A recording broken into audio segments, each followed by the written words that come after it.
आज इस वीडियो में हम लोग क्लास 9th सब्जेक्ट ज्योग्राफी का चैप्टर 1 पढ़ेंगे। बाकी का पेज नंबर हो गया, आज पेज नंबर 9 होगा आप लोगों का। इससे पहले का पेज नंबर आप इस चैनल के प्लेलिस्ट में जा कर के देख सकते हैं। चलिए, आज भी भूटान की सुरक्षा एवं विकास की जिम्मेदारी भारत की है। देखिए, भूटान की सुरक्षा की जिम्मेदारी किस देश पर है? भारत। भूटान में बहुत पहाड़ी है, ये पहाड़ी इलाका है भूटान। भूटान में बड़े उद्योग धंधे नहीं हैं। और भूटान की राजधानी क्या है? थिम्पू। भूटान की राजधानी थिम्पू, लिख लीजिए इसे।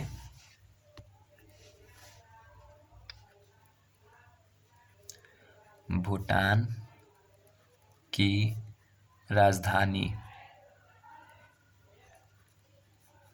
थिम्पू है।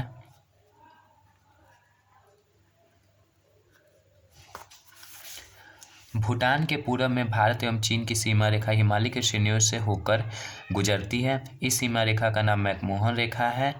मैकमोहन रेखा भारत और चीन के बीच सीमा बनाती है। सीमा का नाम है। अरुणाचल प्रदेश के उत्तर पूर्व में भारत, चीन तथा म्यांमार तीनों देशों की सीमा एक बिंदु पर आकर मिलती है। इसके बाद पूर्वांचल की पहाड़ियाँ ये म्यांमार को भारत से अलग करती है। दक्षिण में ये पहाड़ियाँ म्यांमार के अराकोनिमा पर्वत से मिल जाती है। और यही अराकोनिमा पर्वत क्या करती है? भारत को म्यांमार से अलग करती है। और म्यांमार का पुराना नाम क्या है? बर्मा। इसे भी नोट कर लीजिए। म्यांमार का पुराना नाम बर्मा। पहले इसे बर्मा के नाम से जानते थे। आगे चलकर यह बंगाल की खाड़ी में डूब जाती है तथा पुनः अंडमान निकोबार द्वीप समूह के रूप में प्रकट होती है। यह अंडमान निकोबार द्वीप समूह एक केंद्र शासित प्रदेश है। अभी टोटल कितने केंद्र शासित प्रदेश है? 8।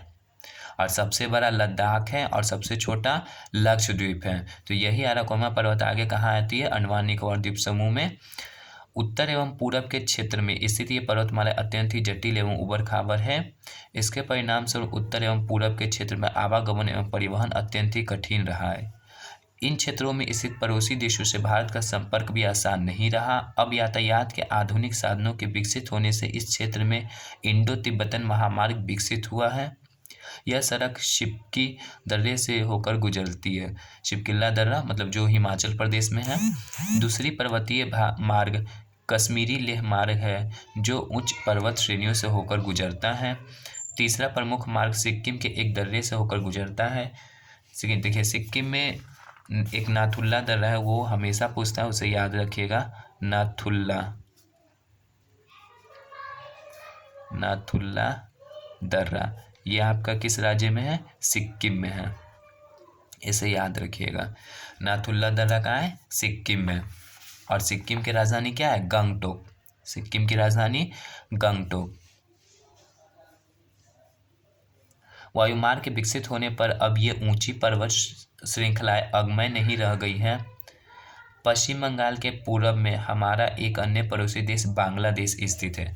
देखिए, बांग्लादेश का पुराना नाम क्या था? बांग्लादेश का पुराना नाम, तो हम लोग इसे पहले पूर्वी पाकिस्तान के नाम से जानते थे।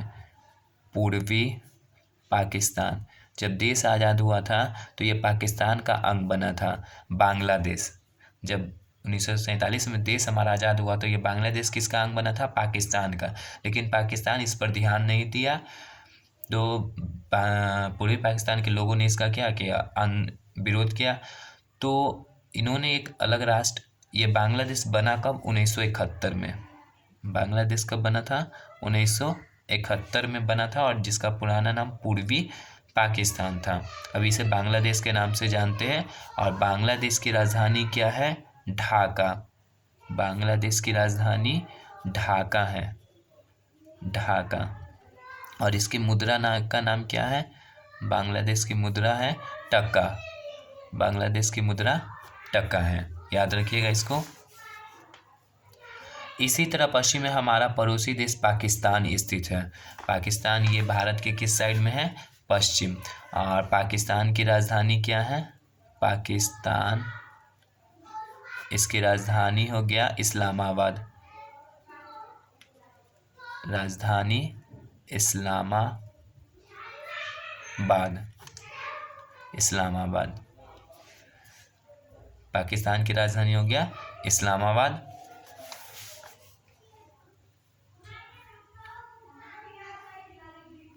बांग्लादेश, इसी तरह पश्चिम में हमारा पड़ोसी देश पाकिस्तान स्थित है। भारत और पाकिस्तान के बीच स्थित सीमा रेखा को रेड क्लिफ लाइन कहते हैं। भारत और पाकिस्तान के जो बाउंड्री है वो किस नाम से जानते हैं? Red Cliff. भारत और पाकिस्तान के बीच जो सीमा रेखा है, सीमा रेखा, उसका नाम क्या है? Red Cliff. रेड क्लिफ, सीमा रेखा का नाम क्या है? Red Cliff. चलिए आइए वस्तुनिष्ठ प्रश्न करते हैं। क्षेत्रफल की दृष्टि से भारत का विश्व में कौन सा स्थान है? तो सातवां सबसे बड़ा देश है भारत। और पूछेगा कि दुनिया का सबसे बड़ा देश कौन सा है? रूस। देखिए दुनिया में 7 बड़े देशों का नाम आपको हम बता देते हैं। दुनिया के 7 बड़े देश कौन कौन सा है? आप इसे देखिएगा। रूस, कनाडा, चीन, अमेरिका, ब्राज़ील, ऑस्ट्रेलिया और 7वां कौन सा देश हो जाएगा? भारत। 7वां भारत। रूस, कनाडा, चीन, रूस, कनाडा, चीन, रूस, कनाडा, चीन, America, Brazil, America, Brazil, America, Brazil, Australia, Bharat. और 8वां पूछेगा तो अर्जेंटीना है। अर्जेंटीना 8वां सबसे बड़ा देश कौन सा है? अर्जेंटीना। तो अपना याद रखिएगा ये 7वां सबसे बड़ा देश है भारत। कौन कौन सा? रूस, कनाडा, चीन, रूस, कनाडा, चीन, रूस, कनाडा, चीन, America, Brazil, America, Brazil, America, Brazil, Australia, Bharat, Australia, Bharat और अर्जेंटीना। अर्जेंटीना ये 8वां सबसे बड़ा देश हो गया। रूस को हम लोग रसिया के भी नाम से जानते हैं, इसको याद रखिएगा, रसिया। कनाडा, इसे चाइना भी कहते हैं। अमेरिका को ही यूएसए कहते हैं। ब्राज़ील, ऑस्ट्रेलिया, भारत और अर्जेंटीना, ये 8 देश आप इसका नाम याद रखिएगा। और सबसे बड़ा कौन है? रूस। और सबसे छोटा देश पूछेगा दुनिया का, मतलब विश्व में सबसे छोटा देश, सबसे छोटा